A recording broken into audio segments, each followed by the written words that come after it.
కూడా అసంతృప్తిగా ఉన్నాడు.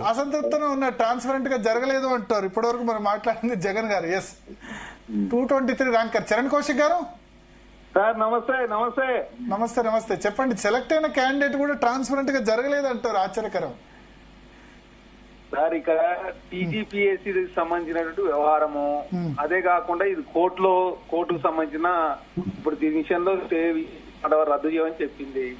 కాబట్టి ఆల్రెడీ టీజీపీఎస్సీ న్యాయ బృందం అంతా కూడా ఈ రోజు సమావేశమై దాని మీద చర్చించారు. ఖచ్చితంగా తెలంగాణ రాష్ట్రంలో నిరుద్యోగులకు కావచ్చు, అదేవిధంగా గ్రూప్ 1 రాసిన ఎవరైతే విద్యార్థులు వాళ్ళకి నష్టం జరుగుతుందనే కాంగ్రెస్ ప్రభుత్వం భావిస్తా ఉంది. దానిలో భాగంగా తెలంగాణ రాష్ట్రంలో 2012 తర్వాత, ఆంధ్ర రాష్ట్రంలో 2012లో గ్రూప్ 1 నోటిఫికేషన్ వచ్చింది. తర్వాత టీఆర్ఎస్ ప్రభుత్వంలో 2 సార్లు రద్దు అయిపోయిన మాట వాస్తవం. కాంగ్రెస్ ప్రభుత్వం వచ్చిన తర్వాత గ్రూప్ 1 నోటిఫికేషన్ ఇచ్చిరు. తర్వాత మెయిన్స్ ఎగ్జామ్ తర్వాత, అదేవిధంగా సర్టిఫికేట్ వెరిఫికేషన్ అయిన తర్వాత ఇక్కడ ప్రధానంగా హైకోర్టు రద్దు చేయమని చెప్పడం కానీ, లేకపోతే రీవాల్యుయేషన్ చేయమని చెప్పడం జరిగింది. కాబట్టి ఖచ్చితంగా తెలంగాణ రాష్ట్రంలో నిరుద్యోగులకు సంబంధించినటువంటి అంశాన్ని ప్రభుత్వం చాలా సీరియస్ గా తీసుకొని ఏ నిరుద్యోగి కూడా నష్టం జరుగుతుందని చెప్పి ప్రభుత్వం భావిస్తా ఉంది. ఆ దిశగా అడుగులు పడతా ఉన్నాయి.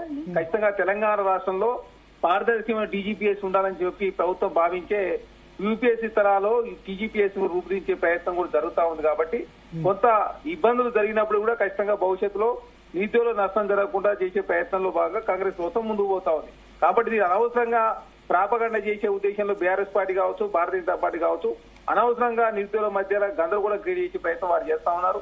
ఎందుకంటే వాళ్ళు 13 పేపర్లు లీక్ అయినప్పుడు బీఆర్ఎస్ పార్టీ ఆనాడు పడుచుకున్న పాపాన పోలే. కేటీఆర్ గారు మాత్రం ఈనాడు నిరుద్యోగులు రెచ్చగొట్టే ప్రయత్నం వారు చేస్తా ఉన్నారు. కాబట్టి తెలంగాణ రాష్ట్రంలో నిరుద్యోగులకు సంబంధించినటువంటి ప్రతి అంశాన్ని పరిష్కరించే ప్రయత్నంలో భాగంగా రేవంత్ రెడ్డి గారి సర్కారు ముందుకు పోతా ఉంది. ఎక్కడ కూడా రాజకీయ ప్రమేయం లేకుండా ఉద్యోగాలు ఇవ్వాలని చెప్పి ప్రభుత్వం భావిస్తా ఉంది. ఆ దిశగా అడుగులు పడతా ఉంటే చూసి ఓరలేక బీఆర్ఎస్ ప్రభుత్వం కాంగ్రెస్ ప్రభుత్వాన్ని విమర్శించే ప్రయత్నం వారు చేస్తా ఉన్నారు. కాబట్టి దయచేసి నిరుద్యోగ సమాజం అంతా కూడా కాంగ్రెస్ పార్టీ నిరుద్యోగులకు ఎట్టి పరిస్థితుల్లో నష్టం చేసే ఉద్దేశం లేదు. కాబట్టి దయచేసి అనవసరంగా కాంగ్రెస్ ప్రభుత్వాన్ని అంటే నష్టం చేసే ఉద్దేశం లేదంటే ప్రయత్నం మానుకోవాలి. ఇప్పుడు రీ ఎగ్జామ్ పెడతారా? నష్టం చేసే ఉద్దేశం లేదంటే మళ్ళీ హైకోర్టు చెప్పినట్టు రీ ఎగ్జామ్ పెడతారా, లేకపోతే కోర్టు కేసు వెళ్తారా? ఒకటి. రెండోది ఏంటంటే ఇప్పుడు రెండోది నేను చెప్తాను, టీఆర్ఎస్ ఓడిపోవడానికి ప్రధాన కారణమే గ్రూప్ 1 లీకేజ్. గ్రూప్ లీకేజ్, ఆ తర్వాత బయోమెట్రిక్ అటెండెన్స్. అంటే నా ఉద్దేశం ఏంటంటే పేపర్ లీక్ ఈ ప్రభుత్వంలో పేపర్ లీక్ కాలేదు. దయచేసి అర్థం చేసుకోవాల్సింది ఏంటంటే ఇప్పుడు పేపర్ లీక్ అయినా మీరు చెప్పండి. అసలు మీరు ఏం ఎగ్జామ్ పెట్టినా లీక్ అవడానికి ఫస్ట్ ఎక్కడైనా లీక్ అయినా ఒక్క పేపర్ కూడా లీక్ కాలేదు. అనవసరంగా ఇక్కడ టెక్నికల్ ల్యాబ్స్ సంబంధించి మాత్రమే హైకోర్టు దీన్ని రద్దు చేసిన పరిస్థితి, లేకపోతే ఎగ్జామ్ పెట్టమని చెప్పింది, లేకపోతే రివాల్యుయేషన్ చేయని చెప్పింది తప్ప ఇక్కడ పేపర్ లీక్ అయ్యాయో లేకపోతే అవినీతి జరిగిందని చెప్పేసి హైకోర్టు చెప్పలేదు. అనవసరంగా కాంగ్రెస్ ప్రభుత్వం బదనాం చేసే ప్రయత్నం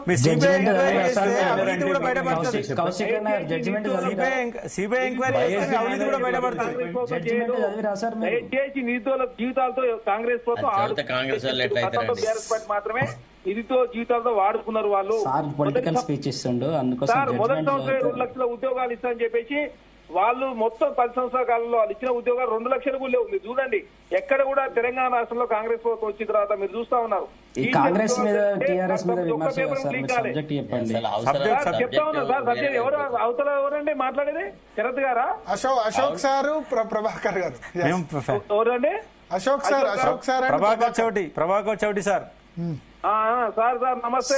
మీరు జడ్జిమెంట్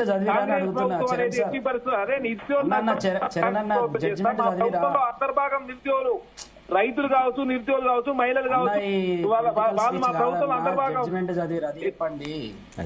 222 పేర్లకు సంబంధించిన పూర్తి స్థాయి జడ్జిమెంట్ టీజీపీఎస్సీ పరిశీలించింది. ఖచ్చితంగా దయచేసి నిరుద్యోగులకు సంబంధించి నష్టం చేసే పనులు కాంగ్రెస్ ప్రభుత్వం చేయదు, రేవంత్ రెడ్డి గారి ప్రభుత్వం చేయదు. అనవసరంగా గతంలో బీఆర్ఎస్ పార్టీ చేసినట్టు కాంగ్రెస్ ప్రభుత్వం చేస్తుందని చెప్పేసి కాంగ్రెస్ ప్రభుత్వాన్ని కేటీఆర్ గారు అపవాదం చేసే ప్రయత్నం చేస్తే మీరు కూడా వారి నిర్ణయానికి మద్దతు ప్రయత్నం చేస్తారన్నా. దయచేసి కాంగ్రెస్ ప్రభుత్వంలో నిరుద్యోగులకు నష్టం జరగదు. దీని వెనక ఏదో రాజకీయ కుట్ర జరిగిందని ఒకరు మాట్లాడతారు, అవినీతి జరిగిందని ఇంకొకరు మాట్లాడతారు. అన్న, మీ ముఖ్యమంత్రి ఏం మాట్లాడుతారు, మీరు అదే మాట్లాడుతారు. మీరు ఒక విద్యార్థి నాయకుడిగా జరుగుతున్న నష్టాన్ని మేము ప్రభుత్వాన్ని చెప్పే ప్రయత్నం చేయండి.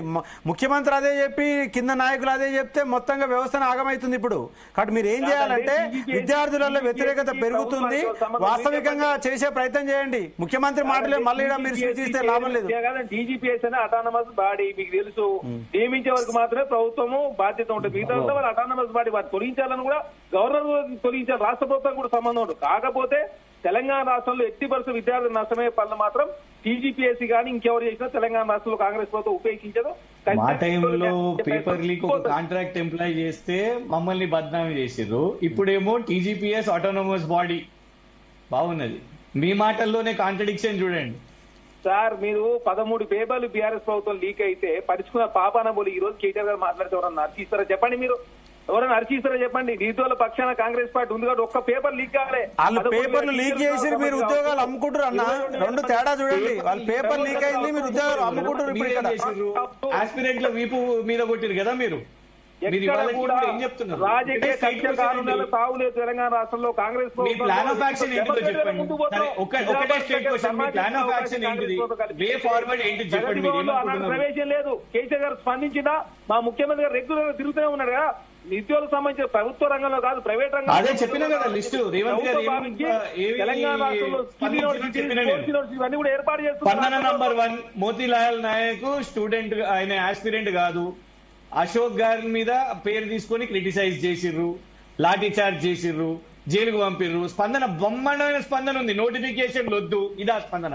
నాకు తెలిసి 2 రోజుల నుంచి స్పందన లేనేలేదు. ఇంకా కోచింగ్ సెంటర్లు 100 కోట్ల రూపాయలు సంపాదించినారని నిస్వార్థంగా నిజాయితీగా పేద విద్యార్థులకు సాయం చేయడానికి కృషి చేసిన అశోక్ సార్ మీద నానా బూతులు మాట్లాడాడు ముఖ్యమంత్రి. కాంగ్రెస్ ప్రభుత్వం ముందుకు పోతా ఉంది తప్ప ఎవరినో అనవసరంగా కేసులు పెట్టే ఉద్దేశం గానీ, అనవసరంగా అరెస్ట్ చేసే ఉద్దేశం గానీ, నిర్బంధాలు విధించే ఉద్దేశం కానీ కాంగ్రెస్ ప్రభుత్వం లేదని చాలా స్పష్టం. దయచేసి అన్ని పక్కన పెట్టి నోటిఫికేషన్ లేపియండి అన్న. మీ ముఖ్యమంత్రి నిరుద్యోగులంతా ఎదురు చూస్తున్నారు, నోటిఫికేషన్ లేపియండి. ఈ మాటలు బంద్ చేసి నిరుద్యోగులంతా ఎదురు చూస్తున్నారు. 20 నెలలు అవుతుంది, ఒక్క నోటిఫికేషన్ లేదు. మీరు ఒక యువ నాయకులుగా మీ ముఖ్యమంత్రి మాటలు మాకు చెప్పకుండా మీరు పోయి ఆడ కూర్చొని నిరుద్యోగుల కోసం నోటిఫికేషన్ లేపిస్తే వాళ్ళకి న్యాయం జరుగుతుంది. అది చేయకుండా మీరు ముఖ్యమంత్రి చెప్పిందే మీరు అది చెప్పకండి. చూస్తా ఉన్నారు. గ్రూప్ 2 సక్సెస్ఫుల్ గా కంప్లీట్ అయింది. సక్సెస్ అయిందని ఇప్పుడు మళ్ళీ గ్రూప్ 1 పేరు చెప్పి గ్రూప్ 2 ఆపుతున్నారు.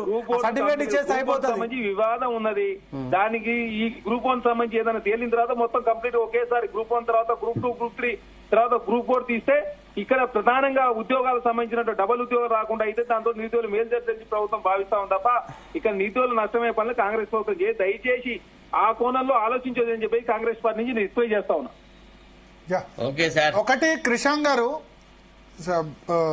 ఇక్కడ అడగాల్సింది ఒకటి ఏంటంటే, ఇప్పుడు బీఆర్ఎస్ సంబంధించి లీకేజీకి సంబంధించి లీకేజీ వాల్యుయేషన్ ముడిపెట్టొద్దు, ప్రభుత్వం కాదు టీజీపీఎస్సీ నిర్ణయం తీసుకుంటుంది అని చెప్పారు. గతంలో కాకుండా ప్రభుత్వ అజమాయిషి ఉంది, ప్రభుత్వం వల్ల లీక్ అయింది గతంలో.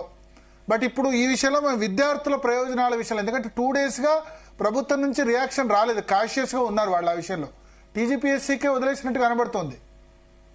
భరత్ గారు నంబర్ 1 అసలు ఎస్ యువర్ రైట్. లీకేజ్ కి ఇవాల్యుయేషన్ కారీ మొత్తం వీళ్ళ హరాకిరికి అసలు ముడిపెట్టకండి. ఎందుకంటే లీకేజ్ చేసింది ఒక్క కాంట్రాక్ట్ ఎంప్లాయీ, ఒక్క సన్నాసి, ఒక్క విధవ. కానీ ముడిపెట్టి మొత్తం ప్రభుత్వాన్ని పడిపోయేటట్టు చేసిరు. సక్సెస్ఫుల్లీ ఆ ప్రభుత్వం పోయింది. కానీ ఇక్కడికి వచ్చేసరికి ముడిపెట్టొద్దు ఎవాల్యుయేషన్ అని అంటున్నారు. నేను అందుకే లిస్ట్ అవుట్ చేసినాను. ఒట్టి evaluation is not an issue. నేను ఆ జడ్జ్మెంట్ చదివినాను. యాజ్ అ లా గ్రాడ్యుయేట్ నాకు ఆ హ్యాబిట్ ఉన్నది కాబట్టి నేను చదివినాను, కొన్ని అండర్లైన్ చేసి ట్వీట్ కూడా చేసినాను. బయస్డ్ మేనర్ అంటే ఏంటి చెప్పండి? రిజల్ట్ ఇన్ బయస్డ్ మేనర్ కదా. శరత్ గారు అలా బయస్డ్ మేనర్ అని మెన్షన్ చేసి ఉంది కదా. ఎవరికి బయస్డ్ వచ్చింది చెప్పండి? రిజల్ట్ చాలా ఉన్నాయి అట్లాంటి అబ్జర్వేషన్స్. అసలు కొన్ని అయితే భరించరాకున్నది. దెర్ ఇస్ నో ఇంటిగ్రిటీ అని ఒక పదం వాడినారు. That's a snide, it's a snubbing the government. You lack of integrity, transparency, deviation of rules అనే వర్డ్ కూడా ఉంది అందులో. కృషాంక్ అన్న, ఒక విషయం మీతో చెప్తా నేను. మీరు 20 నెలలుగా ఒక ప్రతిపక్ష పాత్ర నిరుద్యోగుల విషయంలో మీరు సరి అయిన పాత్ర